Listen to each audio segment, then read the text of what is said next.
It's raining, it's pouring. The old man is snoring. He went to bed, bumped his head, couldn't get up in the morning. It's raining, it's pouring. The old man is snoring. He went. What's going on, YouTube? Welcome to Close Your Eyes, and that's why I do sudden death and killer gossip, which is just another fancy way for me to talk about and give my opinion on particular horror movies I enjoy, and just maybe point out some things you might not have noticed. And today we're looking at the horror fight of the century. Yeah, that's right, Freddy versus Jason, the finesse man versus the fucking goat, I guess, because that's the only way to best describe Jason.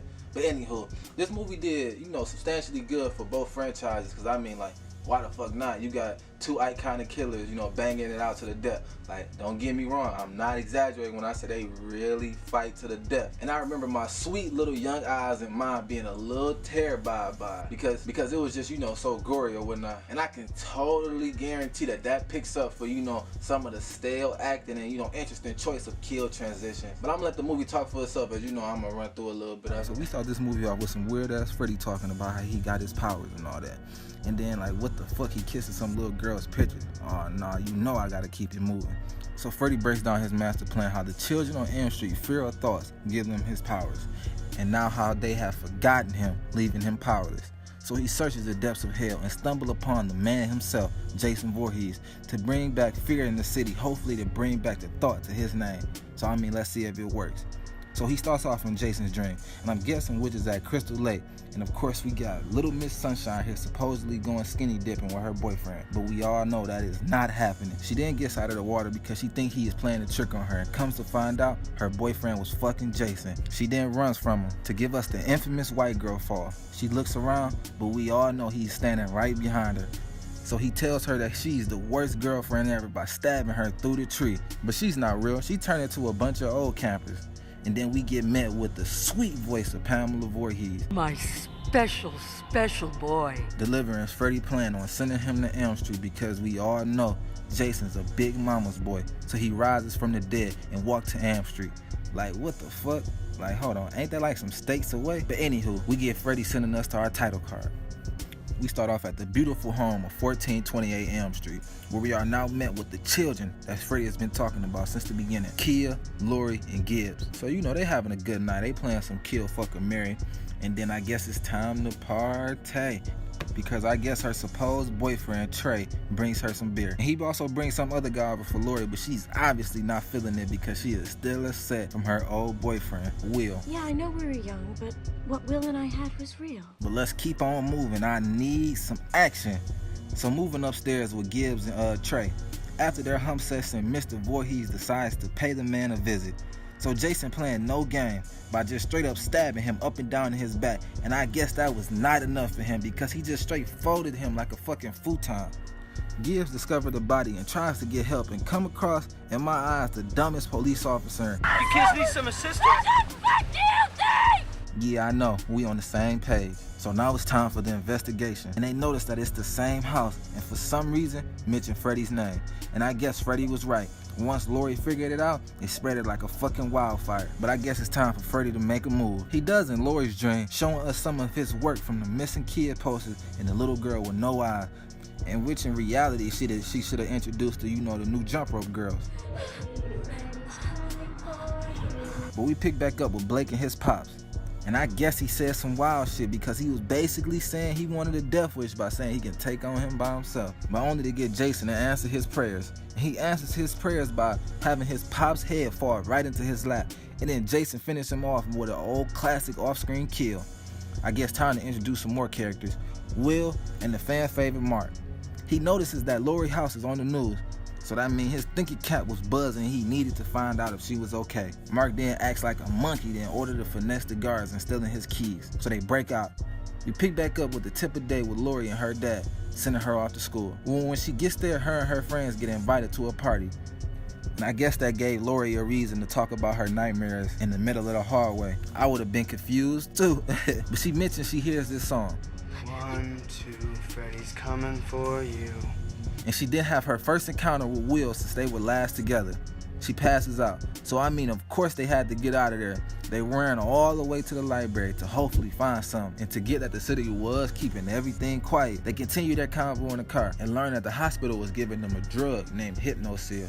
And I guess that suppresses their memory or whatnot. He then for some reasons give Will the whip, in which he takes to this party I said something about earlier. I guess Jason got an invite too, cause he is definitely there too. You know, blah blah blah, some characters have some dialogues, I miss you talking, you know, Freddy Krueger, the usual. But I'm gonna move up just so we can get to some more action. So I guess Gibbs is asleep because she seen her boyfriend that was, you know, folded and I guess stabbed to death. And he pulled her to the only place that Freddy really ever killed people at. His boiler room. We get confirmed that she is asleep, but some wild shit is about to happen the way this guy's looking. So Freddy scared her a couple of times, then the blood gets splattered in his face because Jason killed her first. But all in reality, Jason was being a real one because my man was just about to straight up rape her. Alright, so we're gonna move along. These two guys, I guess, are taking a little J break, only to have Jason wanting to get into the rotation. Well, hey, Jethro! This is a rave, not a Halloween party! But come on now, Jason is not there for the jokes. He just straight up twists my man's head the other way. Then the other guy decided to set him on fire. But come on now, nothing can stop that man. So Jason followed him, yes, while on fire, and just throws his knife to finish the job. So Jason enters the party with a full fire fit on. So Jason gets in there and take out a couple. But wait, catch this one though. He misses the swing and still manages to kill him. Hold on, let me run that back for y'all. Man. But everybody else get up out of there. So they drop Miss Kelly Rowland off first. And when they just got to Lori house, her dad just straight dragged her out of there. And Will was trying to tell her to come with him, but her pops was not having it. But I know it's too much talking. I know y'all want some action. Just hold on a minute. So Lori runs out of her room and back to the car. And they ride to Mark's house. But it is too late because he is already knocked out. He tries to take a pill to wake him up. And I guess it's his last one and he just straight dropped it. I know he's sick, but he wasn't alone. His brother was in it. Nope, it's Freddy. And he tells him his plan for the fourth time of the movie. But anywho, Mark refuses. So I guess he has to do it himself. And he does it by burning it right on his back. So that must have mean it's time to gang up and talk it out. They get met with Officer Scott because they left the door open or something. And come to find out they had the keys in the door. And they was smoking. So hold on, I'm puzzled. He then tells them the story of Jason and attempt to figure out a plan. But for some reason, I guess Lori falls asleep. But then she get rescued by her dad. But he's trying to kiss on her and shit ugh. But then even more ugh, it's fucking Freddy. She pulls off his ear and then she learned the golden nightmare movie law. You can pull things out of the dream worlds. So I guess they wanted to use the option of not having dreams. So they go back to the hospital that Will and Mark was held at to get the Hypnosil drug to suppress their dreams. The security guard hears banging and check it out. And I guess it was Jason who squished him with the door and made him bleed with some fake CGI blood. During, I guess, Bill's smoke session, he sees a Freddy worm. Huh? No, I would've took off. And if that wasn't bad, he just swallowed the little motherfucker. But Jason would not let him have all the fun. So Jason misses his initial swing, and then the officer tells Dwight to go. But come on now, Jason taking at least one of y'all, for sure. So he grabs Officer Scott, electrocuting him. But I guess he didn't think that was gonna kill him because he just shoved his face right into that motherfucker, electrocuting him to death. But back to Bill, or I guess I should say Freddy, as he loads up some tranks to hope, I guess, take down Jason, which is impossible. But he takes a stab at it. And Jason takes a stab at him by cutting his body clean in half. But Freddy's plan, I guess, technically worked, putting Jason to sleep. Now we enter in another Jason dream with ooh, ooh, ooh. The voice of Pamela Voorhees telling him that he's had enough killing. I like a big stupid dog who can't stop eating! But then Freddy appears and I guess Jason wants all problems because he runs off and just pulled his arm off. Damn, matter of fact, both of them. But come on now, we in the dream world, so Jason don't get happy. Freddy grows his arm back immediately and then they continue their fight. Freddy then throwing some mean blows and slashes at Jason. Then began using his dream powers to throw him on a rock and then stabbing him with his own knife. But Jason said fuck that, taking it out and then putting Freddy's neck right on it. But Freddy said fuck that and disappeared. Freddy using more of his power to throw Jason around. Jason throws him around causing some water leaks. But Jason stopped moving because of the sight of water. Don't get me wrong, but this guy has been in water since every other movie, since the original, I believe. But I'm sorry, I'm playing along. So we come to find out for some reason they took Jason's body with them. And I guess they taking him to Crystal Lake. So Jason in the dream world being touched by water turned him into a little boy. Still confused, but I'ma still keep it moving. So Freddy dives deeper into Jason's dream. Wait, how is she in water though? Hold on. So I guess Laurie wants to be the one who pulls Freddy into the real world to fight Jason. So she goes to sleep. And then ended up in Jason's dream with Freddy there also. We see the kids getting ready to throw Jason in the water, and the counselors is just letting it happen. Laurie tried to save Jason, but scary Freddy comes to shut that shit down right away, making real Jason begin to drown. So Kia gotta give him mouth to mouth.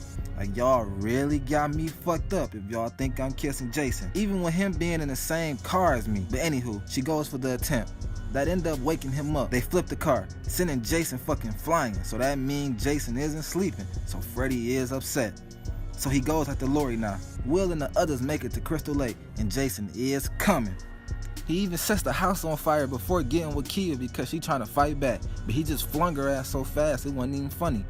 And then he threw Slender Man, I guess what they call him, straight into the coat hanger or something. But Laurie does get the job done, bringing Freddy in the real world and setting up the greatest fight ever. They look at each other, I guess squaring up. Jason overpowering Freddy, slide him through all them fucking windows like, damn. Kia then sets him up on the tree as he bleeds out. But back to the fucking action. Freddy is on Will and Laurie. And I guess he see Kia making the greatest decision he can ever make in his life. How sweet. Dark meat. But she toys around with him, making him think he got a little knife compared to Jason, which is true. But Jason is right behind her and sent her fucking flying straight into the tree. Like, ooh, my God. But Jason and Freddy continue their battle.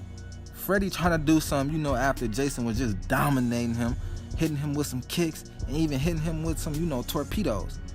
But Freddy is trying to pull a quick one, hitting Jason with these little metal sticks or poles or whatever. Jason not budging, got him even gushing out blood. Jason still taking it out. Freddy end up getting caught in his own weapon, falling right into Jason's hands. Freddy tries to hang in there, but man, it is blood everywhere. They get sent flying to the dock for one of the best final fights I've ever seen in my life. Some heavy blows get thrown amongst the two. Freddy even manages to cut Jason's fingers off and took his knife, stabbing him a whole bunch of times, and I mean a whole lot of times. And then he had the nerve to just straight up stab him in the fucking eyes. Holy shit. Then Laurie comes to set everything on fire and blow it up. But before that, Jason pulls Freddy's arm right off. Wait, you know how strong you gotta be to do that? But Freddy gets one off on Jason before it blows up. So it did. So Laurie and Will swim back to the dock, only to get, wait, who is it? Jason?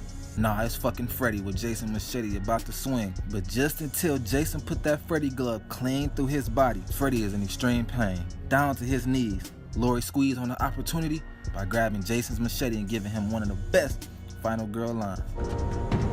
Welcome to my world, bitch! And then cuts his head clean off his shoulders. And for some reason, I guess everyone else in these movies got the same memo to throw his machete back in there. But anywho, I guess that's it, right?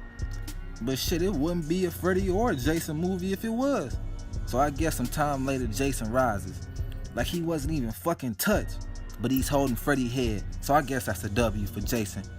Wait, did he just wink? Damn it, Freddy. Now I'm itching for the next one, man. And that's it. Freddy vs. Jason was released in 2003. And like I said before, did kind of good for both franchises when all in honesty, Freddy cannot bang with Jason. Like Jason just dominated being Freddy like a, you know, he a kid around, like Jason don't play no game. Don't play no game. Like you seen what he just did to him. Like come on now. So like I said, with the stale acting and some interesting choice of, you know, kill transition, but an outstanding fight and what I think was a well thought out plan, but you know, obviously didn't go in his favor. It made me have to give this movie 8.5 just because of some of the methods I don't truly agree with, like Jason being afraid of water and him turning into a little boy when he's in the water. Like, why didn't he turn into a little boy at the end? Or maybe that's just in the dream world, but still it doesn't necessarily make sense. But it's still a classic, so you know I mess with it. And that's gonna wrap up today's episode of Killer Gossip. My name is Shaman Newsom. You know I classify myself as a new generation of killer love. Stay scared.